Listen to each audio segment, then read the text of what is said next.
Assalamualaikum warahmatullahi wabarakatuh.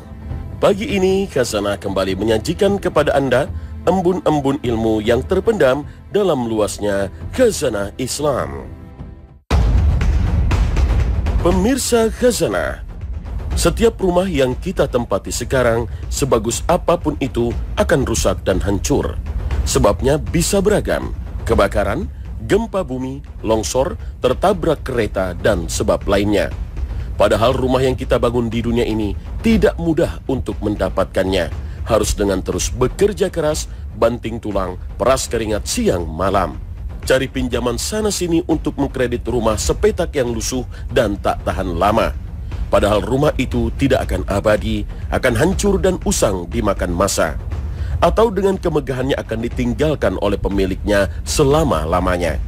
Jikapun rumah kita tetap kokoh berdiri, maka ia tak akan bisa melindungi kita dari kematian. Inilah rumah kita di kehidupan dunia. Allah Subhanahu wa Ta'ala berfirman, "Di mana saja kamu berada, kematian akan mendapatkan kamu, kendatipun kamu di dalam benteng yang tinggi lagi kokoh." Al-Quran Surah An-Nisa ayat 78.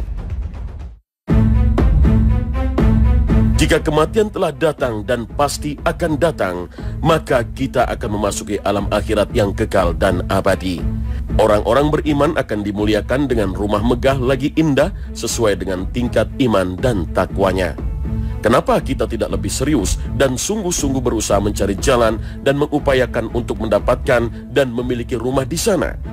Karena rumah itu telah dijanjikan dengan bahan baku dan spek yang luar biasa mewahnya. Dalam hal ini Rasul menyampaikan dalam sabdanya, "Bangunannya dari batu bata berupa perak dan emas, adukannya dari minyak wangi kasturi al-azfar, kerikilnya dari mutiara dan permata, kerikilnya dari zaghfaran. Siapa yang memasukinya akan merasa nikmat dan tidak akan meninggalkannya. Kekal tidak akan mati, pakaiannya tidak akan kotor, dan senantiasa muda, tidak akan tua." Hadis riwayat Tirmizi dan Ahmad. Jika dibayangkan, kita tidak akan mendapati model dan kemewahan rumah seperti ini di dunia. Tidakkah ini lebih menggiurkan? Dan ternyata untuk mendapatkan rumah dengan spesifikasi seperti itu tidaklah sulit. Cukup bermodalkan niat, tekad, dan istiqomah. Lalu apa yang bisa dilakukan untuk mendapatkan rumah super mewah ini?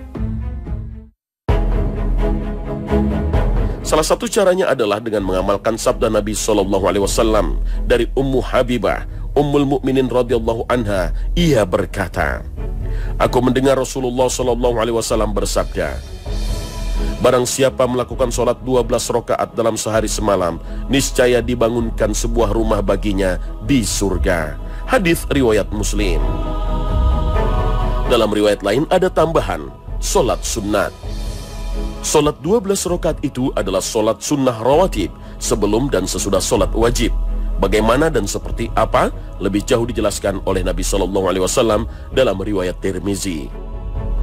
4 rakaat sebelum zuhur dan 2 rakaat setelahnya, 2 rakaat setelah maghrib, 2 rakaat setelah isya, dan 2 rakaat sebelum subuh.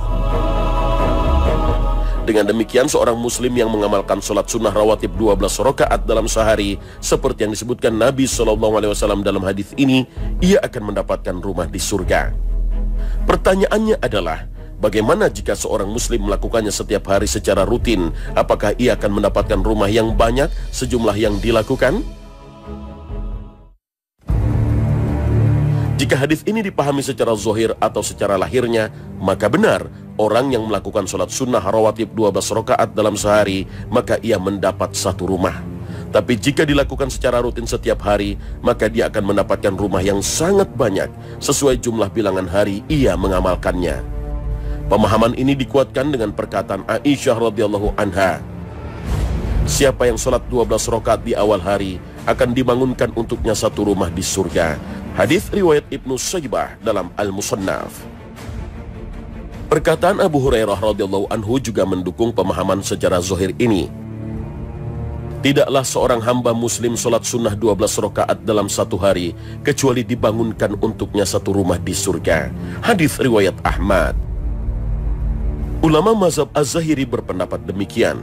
Juga sejumlah ulama lain seperti Imam Tirmizi dalam kitabnya Al-Jami' yang menyusun satu bab tersendiri, yaitu bab keutamaan yang didapat oleh orang yang sholat sunnah 12 rakaat dalam sehari semalam. Ibnu Hibban juga menyusun bab dalam kitab sahihnya. Disebutkannya Allah Azza wa Jalla membangunkan satu rumah di surga bagi siapa yang sholat 12 rakaat selain sholat fardu dalam sehari semalam. Akan tetapi sebagian ulama berpendapat berbeda bahwa keutamaan dalam hadis sholat 12 rakaat itu bersyarat dengan kontinu mengerjakan 12 rakaat ini setiap hari.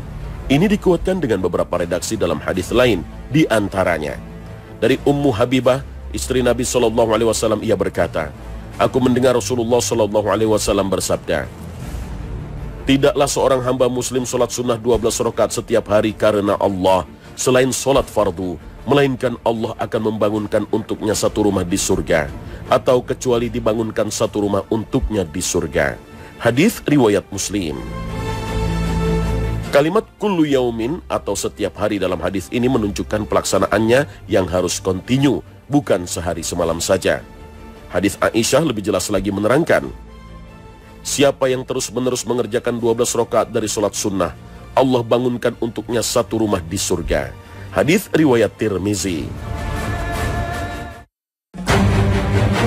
Dua pendapat para ulama yang berbeda ini digabungkan dengan bijak oleh ulama kontemporer. Ia mengatakan, siapa sholat 12 rakaat sehari semalam, Allah bangunkan untuknya satu rumah di surga berlaku secara umum. Apabila ia kontinu menjalankannya, setiap hari yang ia kerjakan, dibangunkan untuknya satu rumah di surga. Bukan maksudnya setiap sholat dibangunkan satu rumah di surga, tapi maksudnya sholat 12 rakaat ini dengannya dibangunkan untuknya satu rumah di surga. Zahir hadis tidak disyaratkan kontinu mengerjakan 12 rakaat ini. Apabila seseorang mengerjakannya satu hari saja, Allah akan membangunkan untuknya satu rumah di surga. Wallahu a'lam.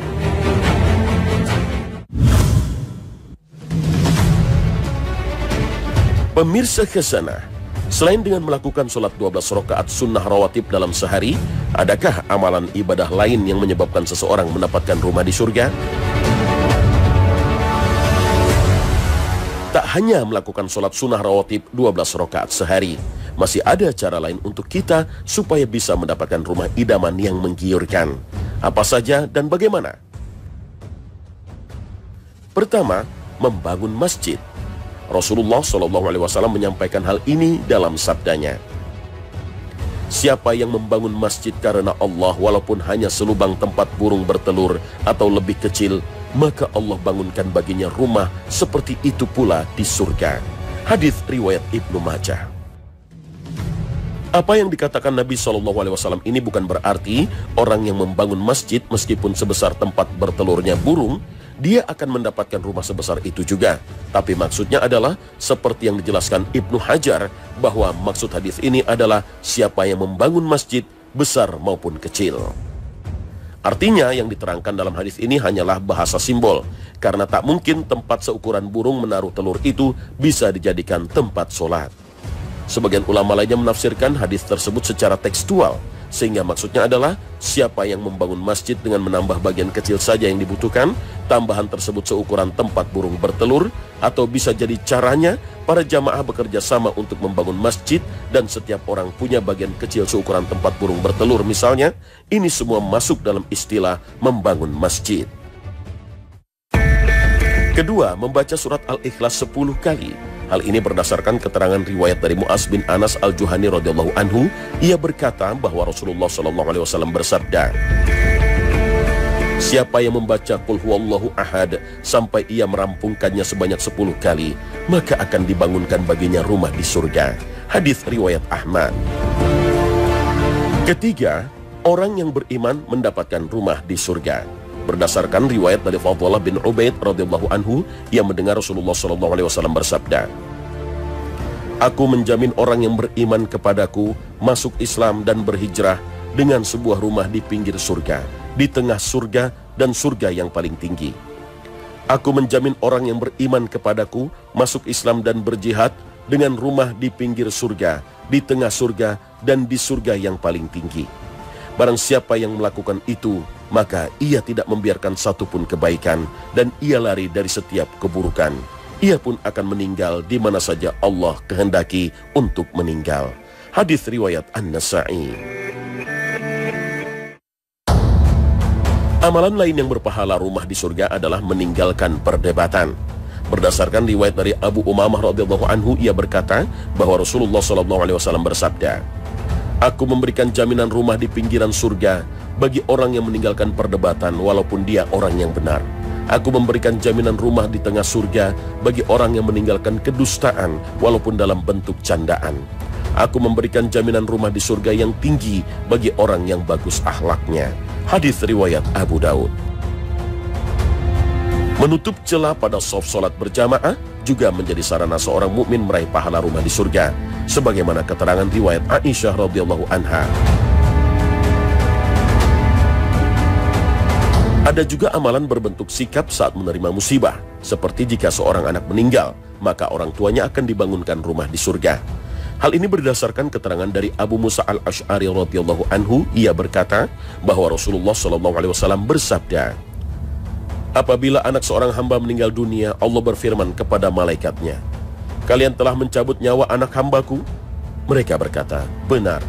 Allah berfirman, 'Kalian telah mencabut nyawa buah hatinya?' Mereka menjawab, 'Benar.' Allah berfirman, 'Apa yang diucapkan oleh hambaku saat itu?' Mereka berkata, 'Ia memujimu dan mengucapkan istirja, inna lillahi wa inna ilaihi raji'un.' Allah berfirman, 'Bangunkan untuk hambaku rumah di surga, dan namai ia dengan nama Baitul Hamdi, rumah pujian.' Hadis riwayat Tirmizi dan Ahmad. Bahkan hanya dengan berdoa ketika masuk pasar pun seorang muslim bisa mendapatkan rumah di surga. Rasulullah SAW bersabda, "Siapa yang masuk pasar lalu mengucapkan La ilaha illallah wahdahu la syarikalah, lahul mulku wa lahul hamdu, yuhyi wa yumit, wa huwa hayyun la yamut, biadihil khair, wa huwa ala kulli syai'in qadir." Tidak ada sesembahan yang berhak disembah selain Allah, tidak ada sekutu baginya. Allah yang memiliki kekuasaan dan segala pujian untuknya. Allah akan menuliskan untuknya 1.000.000 kebaikan, menghapus darinya 1.000.000 kejelekan, mengangkat untuknya 1.000.000 derajat, dan membangunkan untuknya sebuah rumah di surga. Hadis riwayat Tirmizi. Lalu apa istimewanya pasar, sehingga jika kita berzikir memasukinya akan mendapatkan kebaikan dan ganjaran menggiurkan? Inilah fakta yang terjadi. Orang yang memasuki pasar, masuk pusat perbelanjaan, masuk tempat bisnis, biasanya di tempat seperti ini orang jarang mengingat Allah, jarang berzikir kepada Allah, dan jarang berdoa. Meskipun riwayat hadis ini dhaif atau lemah, namun tidak apa-apa jika diamalkan, karena kita diperintahkan berzikir ketika orang itu lalai, seperti kala di pasar. Maka zikir di atas masih boleh diamalkan. Hal ini dipertegas oleh Syekhul Islam Ibnu Taimiyah rahimahullah, bahwa membaca doa masuk pasar sebagaimana disebutkan dalam hadis, siapa yang masuk pasar lantas membaca la ilaha illallah dan seterusnya, maka perlu dipahami bahwa secara umum berzikir ketika masuk pasar itu disunnahkan. Karena itu diperintahkan berzikir saat orang-orang itu lalai. Besarnya pahala yang disebutkan dalam hadis ini hingga disebutkan 1.000.000 tidaklah menimbulkan persoalan ketika bacaan tersebut diamalkan, baik nantinya hadis tersebut dihukumi sahih ataukah tidak. Secara umum, berzikir di mana saja itu dianjurkan, termasuk di pasar tentunya. Berdasarkan hadis Nabi SAW yang diriwayatkan dari Abdullah bin Busr, ia menuturkan, ada 2 orang Arab Baduy mendatangi Rasulullah SAW. Lantas salah satunya bertanya, "Wahai Rasulullah, manusia bagaimanakah yang baik?" Nabi menjawab, "Yang panjang umurnya dan baik amalannya." Lalu salah seorang lainnya lagi bertanya, "Wahai Rasulullah, sesungguhnya syariat Islam amat banyak. Perintahkanlah padaku suatu amalan yang aku bisa bergantung kepadanya." Nabi menjawab, "Hendaklah lisanmu selalu basah untuk berzikir pada Allah."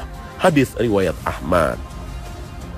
Hadis ini menunjukkan bahwa zikir itu dilakukan setiap saat, bukan hanya di masjid. Bahkan saat berada di sekitar orang-orang yang lalai dari zikir pun, kita diperintahkan untuk tetap berzikir.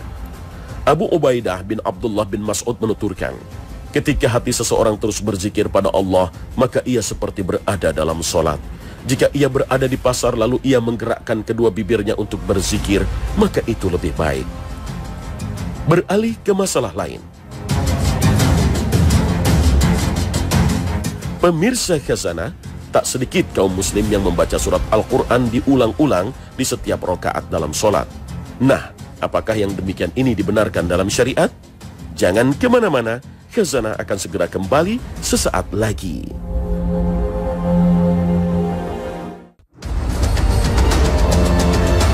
Pemirsa Khazanah, dalam melaksanakan ibadah sholat terkadang ada sebagian kaum muslim yang merasa kesulitan karena tidak banyak hafalan Al-Qur'annya. Bahkan ada yang hanya hafal 1 atau 2 surat saja. Sehingga ketika melakukan sholat 5 waktu, ia hanya membaca 1 surat saja dan hal itu terus diulang-ulang. Misalnya seorang muslim hanya hafal surat Al-Ikhlas atau Qul Huwallahu Ahad. Di rakaat pertama surat itu dibaca. Lalu di rakaat kedua surat itu pula yang dibaca. Nanti di sholat yang lain itu lagi yang dibaca. Pertanyaannya, apakah membaca surat diulang-ulang di setiap rakaat dalam sholat itu boleh dan sah sholatnya? Jumhur atau mayoritas ulama dari kalangan Hanafi, Syafi'i, dan mazhab Hambali menegaskan, membaca surat Al-Quran lalu mengulang-ulang di rakaat berikutnya tidak apa-apa, tidak masalah, dan tidak membatalkan sholat. Artinya boleh dilakukan dan sholatnya sah. Hal ini berdasarkan keumuman firman Allah Ta'ala. Sesungguhnya Tuhanmu mengetahui bahwasannya kamu berdiri sembahyang kurang dari 2/3 malam, atau 1/2 malam, atau 1/3-nya, dan demikian pula segolongan dari orang-orang yang bersama kamu. Dan Allah menetapkan ukuran malam dan siang. Allah mengetahui bahwa kamu sekali-kali tidak dapat menentukan batas-batas waktu-waktu itu, maka Dia memberi keringanan kepadamu. Karena itu bacalah apa yang mudah bagimu dari Al-Quran. Al-Quran Surah Al-Muzammil ayat 20. Abu Daud meriwayatkan dari Mu'az bin Abdullah Al-Juhani radhiyallahu anhu bahwa seseorang dari Juhainiyah memberitahukan bahwa dia mendengar Nabi SAW membaca di sholat subuh surat Iza Zulzilatil Ardu pada kedua rakaat. Saya tidak tahu apakah Rasulullah SAW lupa ataukah dibaca dengan sengaja. Fakta dalam hadis bahwa Nabi membaca 1 surat di rakaat yang berbeda-beda ini dikomentari ulama. Sahabat ragu akan pengulangan Nabi SAW terhadap surat. Apakah Nabi lupa? Karena kebiasaan dari bacaannya adalah membaca pada rakaat kedua dengan bacaan yang berbeda dari rakaat pertama. Jika demikian maka boleh jadi membaca ayat atau surat berbeda di setiap rakaat itu tidak disyariatkan kepada umatnya. Atau bisa jadi apa yang dilakukan oleh Nabi ini bukan karena lupa, tapi beliau sengaja untuk menjelaskan bahwa yang demikian itu boleh. Oleh karena itu, jika persoalan semacam ini mengemuka, maka yang diambil hendaknya adalah bahwa hal ini menunjukkan Nabi memang menetapkan syariat itu. Artinya, tidak mengapa mengulang-ulang surat atau ayat yang sama pada 1 rakaat. Namun, meskipun mengulang-ulang ini membaca ayat atau surat dalam sholat itu boleh dan sholatnya tetap sah, hal itu menyelisihi sunnah dan petunjuk yang telah ditetapkan Nabi SAW. Dari keterangan Nabi dan sunnahnya, membaca surat dalam sholat itu hendaknya dilakukan bervariasi. Setiap rakaat dibaca surat yang berbeda untuk meneladani Nabi SAW. Nah pemirsa, sampai di sini akhir perjumpaan kita hari ini. Semoga Allah Subhanahu wa Ta'ala memberikan hidayah dan taufiknya kepada kita. Terima kasih atas perhatian Anda. Wassalamualaikum warahmatullahi wabarakatuh.